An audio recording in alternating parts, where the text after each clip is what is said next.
Psychotic Passage, Book 1. The Passage, Part 1. Kray stared down the long, dark hall. There was nothing in this hall save the door he came in and the window on the other end. The only light in this wretched place was a single lamp behind the window, forming a tall, lanky figure with long, protruding limbs.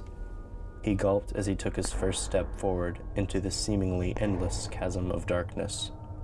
A faint click, click, click, coming from the silhouette in the window didn't make this place seem any less dreary. As he walked across the molded, mossy floor, he wondered why he came here in the first place. A job interview. That was right. But would he really want to work here day after day, being tortured by the terror that this building emitted? As he thought hard to hopelessly block out the evil that he was walking into, he heard the door that he came from lock. The clack of it echoed throughout the chamber and deep into his fast-beating heart. He turned his head slowly to look back from whence he came, but saw no one. A muttered word and a slight chuckle forced him to face the window once again. He seemed closer now, closer to the window, and closer to death. He swallowed hard once again and faintly asked, "Hello?" For it was all he could think to say. The voice cackled back from the figure in the window. Pale and grimacing sat she, staring emptily into his eyes. Haven't you a reservation? Kray knew that he had set an appointment, but he would rather be rid of this place. No, you must be mistaken. I'm just lost. Which way is the nearest gas station? He stuttered out as bravely as he could. The woman laughed again, louder this time, and muttered the same words she had earlier under her breath. You have a reservation, she said assertively. No, I don't. I'm going to be leaving now, if you'll excuse me. She laughed louder than ever now, and her laugh echoed throughout the hall. Turning around, he saw a tall man with broad shoulders and a sincere gaze in his eyes at the other end. The figure behind him muttered the word she had muttered twice before, this time loud enough for him to hear it. fool. The man walked toward him with tremendous strides, staying perfectly upright and motionless, almost robotic. Kray swiveled around again, and behold, the woman had disappeared. With nowhere else to go and no escape plan, he dove through the window, slamming it shut behind him and locking it. He breathed heavy as he got up and looked around. The enclosure he found himself in was a small room that was sure to give anyone claustrophobia. All that was in the room was the desk beneath the window with a phone and a lamp on it, a couple books stacked in the corner, and an extremely small door. Looking at the window, he could still see the man standing there. His small, menacing eyes followed every movement that Kray made. Kray stood for a split second to catch his breath, but then wasted no time trying to find an escape. First, he tried the door, but it wouldn't budge. Next, he sorted through the stack of books to try to find a clue. All that was left was to pick up the old rotary phone sitting askew on the desk. He hesitated at first, having a stomach-wrenching feeling that he would regret it, but then slowly walked over and picked it up. Before he could dial a number, the door screamed ajar. Darkness seemed to flow endlessly from the door, and the man at the window began pounding on the glass. A voice spoke from the phone, saying, "Dr. Brenner is ready to see you." Doctor? He hadn't come for a doctor's appointment.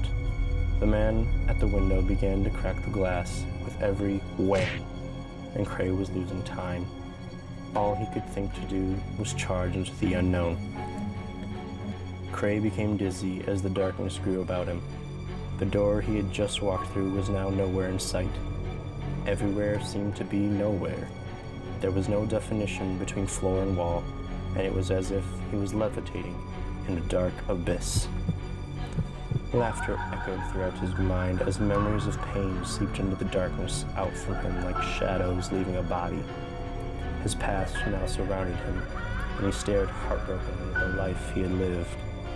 Shaking and running, He began to wonder what his future held. Did he have a future?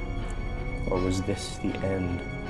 Suddenly, it was as if a floor had just been removed from beneath him, and he fell for what seemed to be an eternity. "Good morning," a reassuring voice delightfully spoke as Kray opened his eyes. "Where am I?" Kray asked as he sat up, pressing his temples with his fingers. His head ached worse than he ever could have imagined. He looked around the room as he slowly opened his eyes. The room was dark, with clutter everywhere. Dirt was swept into careless piles in the corners of the room. Latex gloves were strewn around, and there seemed to be toothpaste on the floors. As he turned his head, he saw the back of a thin, gray-haired man wearing a white lab coat that was stained with too many things to count.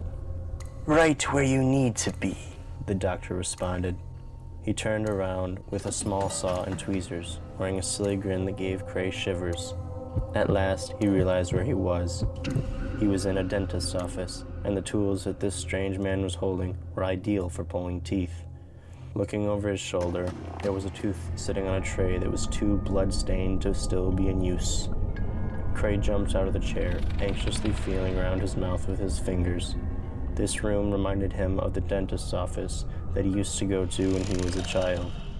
That place terrified him, and even now, as an adult, he began to cry as he ran as fast as he could, out of the room and down a dark hall. Lights began to flicker on and off, and he could see blood trickling down his hand as he brushed his finger over a hole where his tooth used to be. Darkness once again transformed his surroundings as the man from the hallway that he first entered began walking straight for him. The hall that Kray now found himself in was long and thin. It seemed to go on forever in either direction, and the hanging lights swinging from the ceiling flickered on and off, each in their own pattern. The man from the hall continued to walk straight for him, upright and slant-eyed, as Kray halted dead in his tracks. Flinging his body around, he could see the man in the lab coat running for him, but this time his smile reached his ears, and at least a dozen arms protruded from his crumbling form. Kray was surrounded. He hesitated for a few seconds, pondering what to do before being swept off his feet from behind. The last thing he remembered was struggling to be freed from the iron grip that held him still, and the sight of the dentist's face coming closer and closer. Then everything went black.